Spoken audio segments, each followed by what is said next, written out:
सुदूर पूर्व में एक राज्य था जिसका नाम था सुंदरगढ़। जैसा नाम वैसा ही वो राज्य था। चारों ओर हरियाली, ऊंचे ऊंचे पर्वत, कल कल करती नदियां और खुशहाल प्रजा। सुंदरगढ़ पर राजा विक्रम सिंह का शासन था, जो एक न्यायप्रिय और दयालु शासक थे। उनकी एकमात्र संतान थी राजकुमारी रूपमती। राजकुमारी रूपमती का सौंदर्य ब्रह्मांड की किसी भी उपमा से परे था। उसकी आंखें ऐसी गहरी थी जैसे दो नीलम की झीलें। उसकी त्वचा चांदनी में नहाए संगमरमर की तरह दमकती थी और उसके बाल काले बादलों की तरह लहराते थे, जिनमें सुनहरी किरणें उलझी हुई प्रतीत होती थी। जब वो मुस्कुराती तो लगता जैसे बागों में फूल खिल उठे हों। कवि उसकी सुंदरता पर कविताएं लिखते, चित्रकार उसकी तस्वीरें बनाते, लेकिन कोई भी उसकी असली खूबसूरती को पूरी तरह से कागज या कैनवास पर उतार नहीं पाया था। लेकिन इस अद्वितीय सुंदरता के साथ एक बड़ा दोष भी जुड़ा था, घमंड। राजकुमारी रूपमती को अपनी सुंदरता पर इतना अभिमान था कि वो स्वयं को किसी देवी से कम नहीं समझती थी। वो मानती थी कि इस पूरी दुनिया में कोई भी उसके योग्य नहीं है। उसके लिए महल के कर्मचारी, मंत्री और यहां तक कि उसके पिता भी केवल उसकी प्रशंसा करने के लिए थे। वो किसी से सीधे मुंह बात नहीं करती थी। अगर कोई दास दासी गलती से उसकी ओर देख लेता तो वो उसे कठोर दंड देती। उसका दिन अपने सौंदर्य को निहारने, कीमती वस्त्र और आभूषण पहनने और अपनी परछाई से बातें करने में बीतता था। वो अक्सर अपने कक्ष में लगे विशाल दर्पण के सामने खड़ी होकर कहती, इस संसार में मुझसे सुंदर कोई नहीं। मेरा पति भी ऐसा होना चाहिए जो देवताओं को भी ईर्ष्या करने पर विवश कर दे। महल के ठीक सामने, सड़क के उस पार, एक छोटी सी झोपड़ी थी। उस झोपड़ी के बाहर एक बूढ़ा व्यक्ति बैठा रहता, जिसका नाम रामचरण था। वो एक मोची था। उसके हाथ खुरदुरे और चमड़े की गंध से बसे हुए थे, लेकिन उसका दिल सोने का था। वो दिन भर लोगों के फटे पुराने जूते चप्पल ठीक करता और जो कुछ भी कमाता उसी से अपने परिवार का पेट पालता था। रामचरण की पत्नी का देहांत कई वर्ष पहले हो चुका था और अब उसके जीवन का सहारा उसके 3 बेटे थे। रामचरण के तीनों बेटे एक दूसरे से बिल्कुल अलग थे। सबसे बड़ा बेटा बलवीर अपने नाम के ही अनुरूप था। उसका शरीर फौलाद का बना था। चौड़ा सीना, मजबूत भुजाएं और पत्थर जैसी मांसपेशियां। वो अकेला ही 10 लोगों से भिड़ सकता था। गांव के लोग उसकी ताकत का लोहा मानते थे, लेकिन बलवीर को अपनी इस ताकत पर बहुत घमंड था।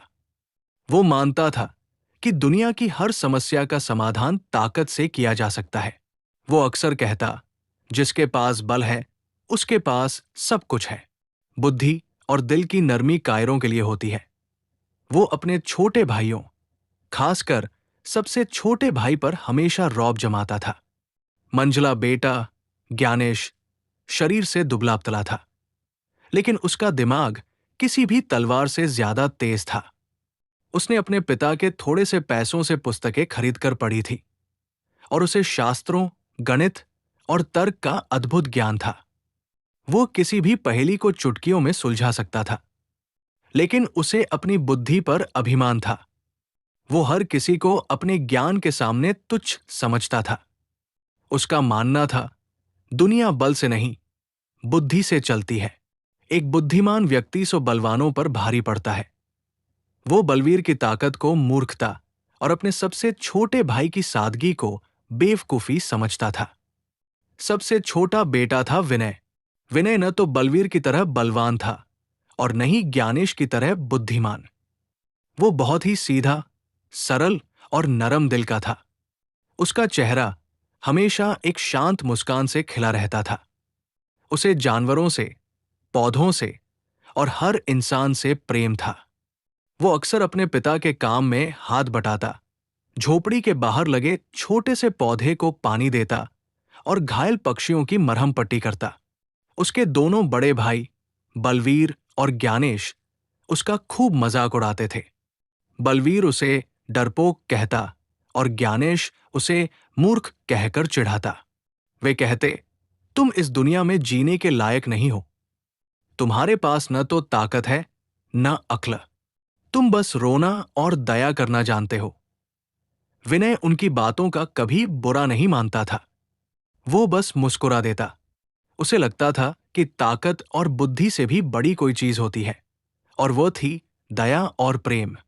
वो अक्सर अपनी झोपड़ी से राजकुमारी रूपमती के महल को देखता और सोचता, इतनी सुंदर राजकुमारी इतनी अकेली क्यों लगती है? उसके चेहरे पर मुस्कान क्यों नहीं है? समय बीतता गया। राजकुमारी रूपमती विवाह योग्य हो गई। राजा विक्रम सिंह को अपनी बेटी के भविष्य की चिंता सताने लगी। उन्होंने देश विदेश के कई राजकुमारों के रिश्ते मंगवाए, लेकिन रूपमती ने हर किसी को किसी न किसी बहाने से ठुकरा दिया। कोई उसे अपने बराबर सुंदर नहीं लगा, तो किसी में उसे शाही अंदाज की कमी लगी।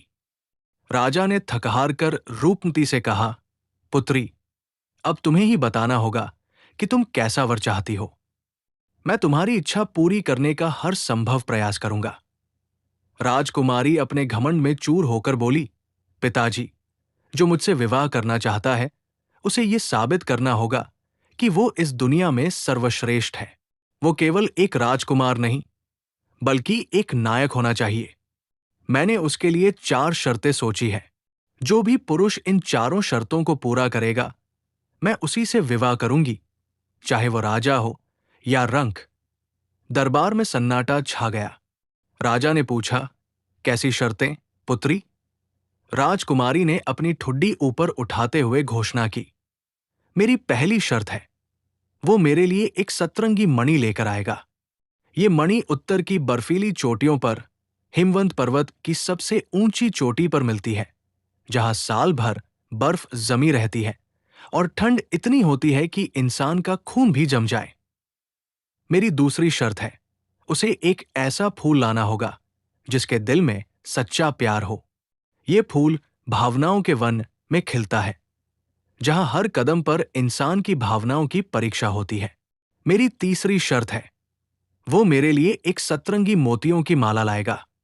ये माला समुद्र की गहराइयों में स्थित जलपुर नामक डूबे हुए शहर की रानी के पास है। और मेरी चौथी और अंतिम शर्त है, उसे राज्य के उत्तरी छोर पर स्थित अंधकार घाटी में बसे क्रोधासुर नामक दानव को हराना होगा, जिसने वहां की बस्ती को अपना गुलाम बना रखा है और लोगों पर अत्याचार करता है। ये शर्तें सुनकर पूरा दरबार सन्न रह गया। ये शर्तें किसी मनुष्य के लिए पूरी करना असंभव था। ये मौत को दावत देने जैसा था। राजा विक्रम सिंह ने अपनी बेटी को समझाने की बहुत कोशिश की। पुत्री, ये पागलपन है। तुम किसी को मौत के मुंह में धकेल रही हो। लेकिन रूपमती ने दृढ़ता से कहा, जो मेरे लिए अपनी जान की बाजी नहीं लगा सकता, वो मेरे प्रेम के योग्य नहीं है। मेरा निर्णय अंतिम है। राजा को मजबूरन अपनी घमंडी बेटी की बात माननी पड़ी। पूरे सुंदरगढ़ और आसपास के राज्यों में ढिंढोरा पिटवा दिया गया कि जो भी इन 4 शर्तों को पूरा करेगा, राजकुमारी रूपमती का हाथ और सुंदरगढ़ का आधा राज्य उसका हो जाएगा। ये खबर जंगल की आग की तरह फैली और रामचरण मोची की झोपड़ी तक भी पहुंची। जब बलवीर ने इन शर्तों के बारे में सुना, तो उसकी आंखों में एक चमक आ गई। वो हंसते हुए बोला, ये तो मेरे बाएं हाथ का खेल है। दानव को हराना, बर्फीले पहाड़ पर चढ़ना, ये सब ताकत का काम है। और ताकत में मुझसे बेहतर कौन है? मैं राजकुमारी से विवाह करूंगा और इस झोपड़ी से निकलकर महल में रहूंगा। उसने अपने पिता रामचरण से कहा, पिताजी, मुझे आज्ञा दीजिए। मैं राजकुमारी के स्वयंवर की परीक्षा देने जा रहा हूं। आप देखिएगा, मैं कुछ ही हफ्तों में सारी शर्तें पूरी करके लौटूंगा। रामचरण का दिल कांप गया। उसने कहा, बेटा, ये खतरनाक है। ये शर्तें इंसानों के लिए नहीं है। वहां तुम्हारी ताकत काम नहीं आएगी। बलवीर ने घमंड से अपना सीना फुलाते हुए कहा, पिताजी, आप मेरी ताकत को नहीं जानते। मैं पहाड़ों को हिला सकता हूं। एक दानव मेरा क्या बिगाड़ेगा? आप चिंता न करें। ज्ञानेश ने ताना मारा, सिर्फ ताकत से कुछ नहीं होता, मूर्ख भाई। जहां दिमाग की जरूरत पड़ेगी, वहां तुम हार जाओगे। बलवीर ने ज्ञानेश को घूर कर देखा। चुप रहो, किताबी कीड़े। जब मैं राजा बनूंगा तो तुम्हें अपना सलाहकार बना लूंगा। विनय ने धीरे से कहा, भैया, पिताजी सही कह रहे हैं। ये बहुत खतरनाक है। मत जाइए। तू मुझे मत सिखा, डरपोक। बलवीर ने विनय को झिड़क दिया। तू बस यही बैठकर जूते सिल।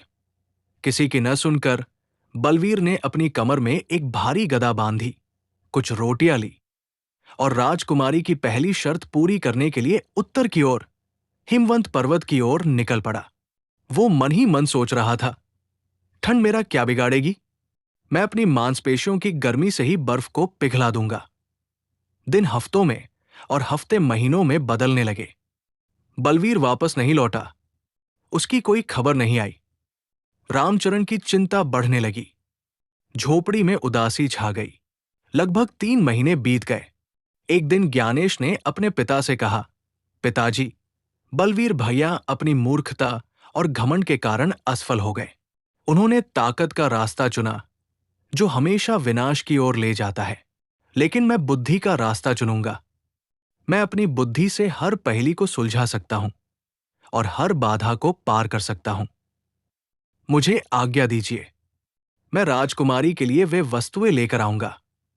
रामचरण ने रोते हुए कहा, बेटा, मैंने पहले ही एक बेटे को खो दिया है। मैं तुम्हें भी नहीं खोना चाहता। कृपया ये विचार त्याग दो।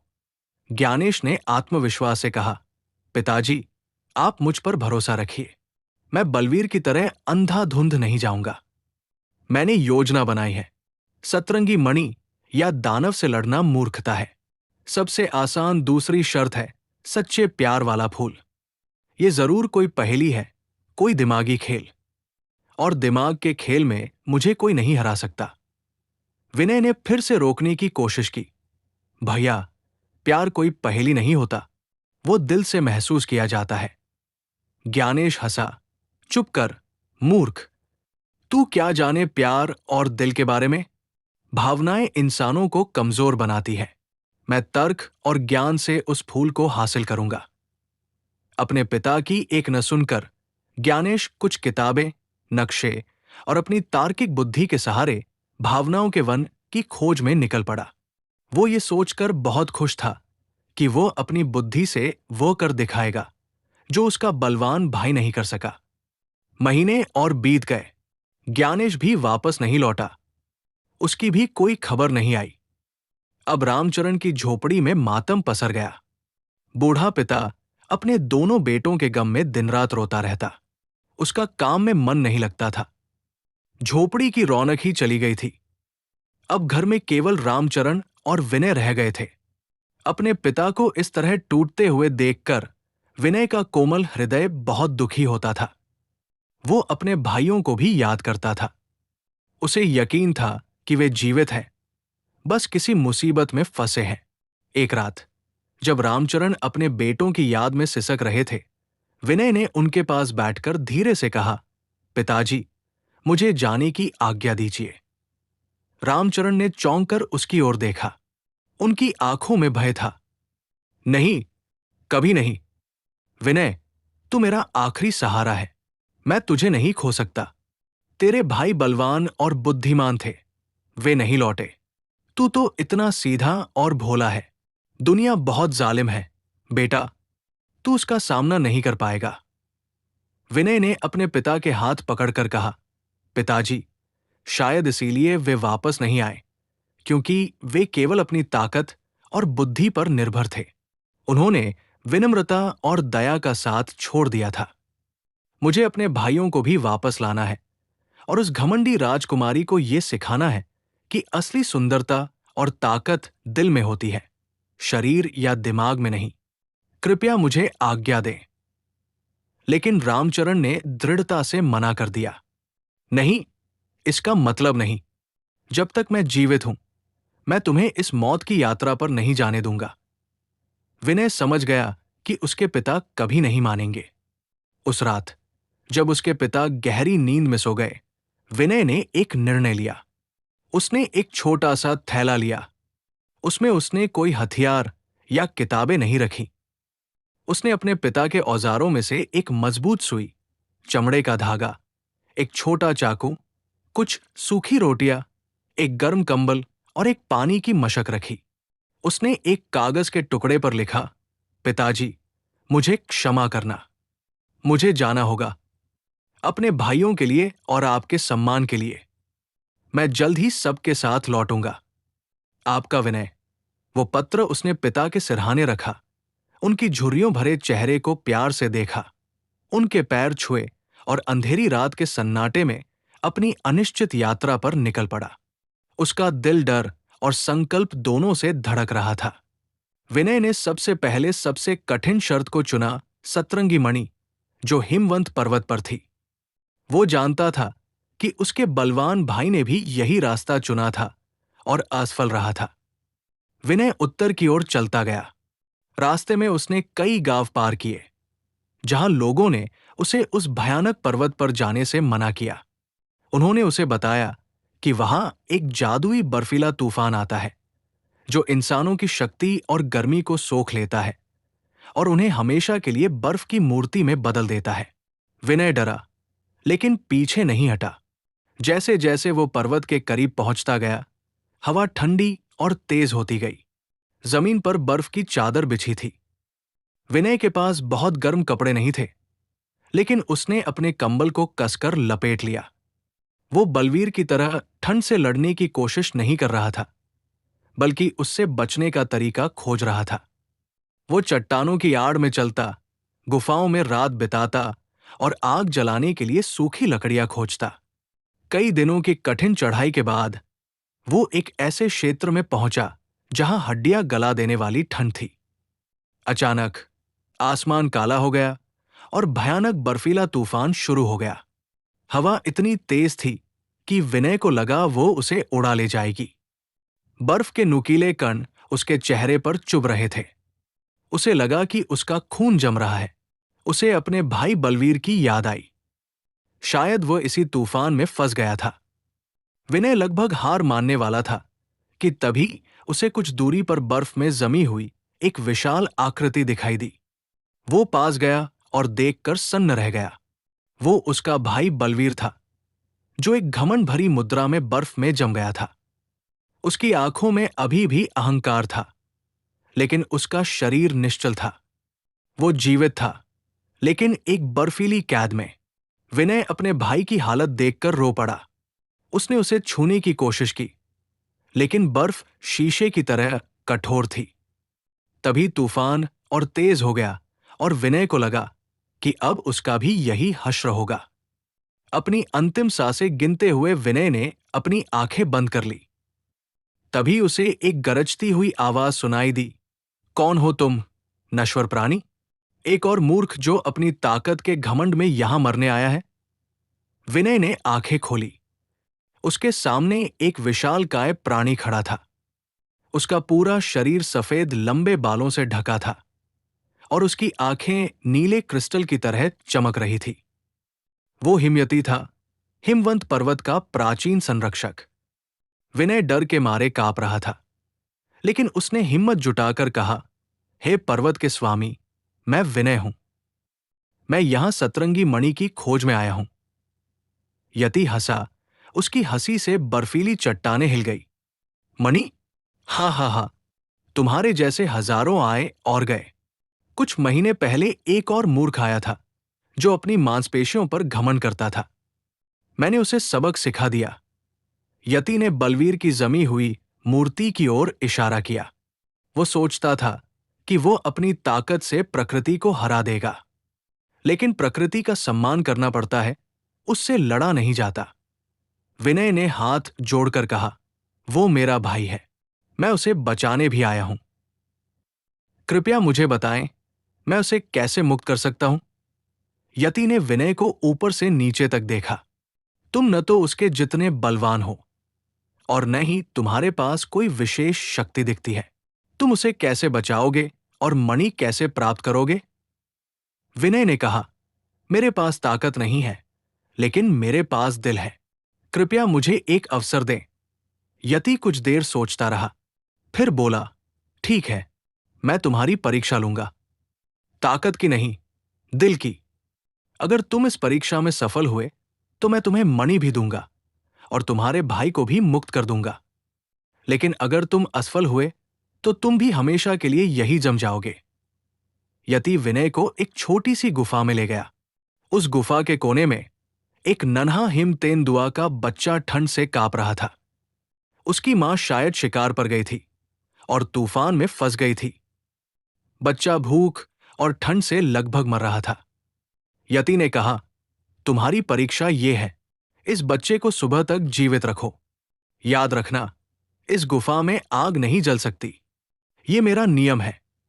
ये कहकर यति गुफा के मुहाने पर बैठ गया। विनय के लिए ये एक कठिन चुनौती थी। बिना आग के इस बर्फीली ठंड में बच्चे को कैसे बचाया जाए? उसने अपनी सूखी रोटियां निकाली, उन्हें अपने मुंह में चबाकर नरम किया और बच्चे को खिलाने की कोशिश की। बच्चे ने थोड़ा खाया। अब उसे गर्म रखने की बारी थी। विनय ने एक पल भी नहीं सोचा। उसने अपना एकमात्र गर्म कंबल उतारा और उसे बच्चे पर लपेट दिया। फिर वो खुद उस बच्चे से चिपक कर बैठ गया और अपनी सांसों की गर्मी से उसे गर्माहट देने लगा। ठंड अब सीधे विनय के शरीर पर वार कर रही थी। उसका शरीर नीला पड़ने लगा। उसके दांत किटकिटाने लगे। उसे लगा कि वो खुद जम जाएगा। लेकिन उसने बच्चे को नहीं छोड़ा। वो पूरी रात उसे अपनी बाहों में लिए अपनी सांसों से गर्मी देते हुए बैठा रहा। सुबह हुई। यति गुफा के अंदर आया। उसने देखा कि हिम तेंदुए का बच्चा आराम से सो रहा था, लेकिन विनय का शरीर ठंड से अकड़ गया था और वो बेहोश होने की कगार पर था। यति के कठोर चेहरे पर पहली बार एक कोमल भाव आया। उसने अपनी विशाल हथेली विनय के सिर पर रखी। एक गर्म ऊर्जा विनय के शरीर में प्रवाहित हुई और उसकी ठंड गायब हो गई। यति ने गहरी आवाज में कहा, तुम जीत गए विनय। तुमने अपने प्राणों की चिंता किए बिना एक निर्दोष जीव की रक्षा की। तुमने साबित कर दिया कि सबसे बड़ी गर्मी इंसान के दिल की दया में होती है।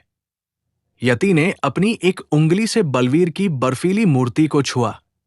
बर्फ पिघल गई और बलवीर आजाद हो गया। वो हक्का बक्का होकर अपने छोटे भाई को देख रहा था। फिर यति गुफा की छत की ओर गया, जहां बर्फ के अंदर एक इंद्रधनुष जमा हुआ था। उसने उसका एक छोटा सा टुकड़ा तोड़ा। वो टुकड़ा हाथ में आते ही एक अद्भुत सतरंगी मणि में बदल गया, जिससे 7 रंगों की रोशनी निकल रही थी। ये लो, यति ने मणि विनय को देते हुए कहा, ये तुम्हारी दया का पुरस्कार है। विनय ने मणि ले ली और यति का धन्यवाद किया। बलवीर शर्म से सिर झुकाए खड़ा था। उसे समझ आ गया था कि उसकी ताकत घमंड के आगे कितनी खोखली थी।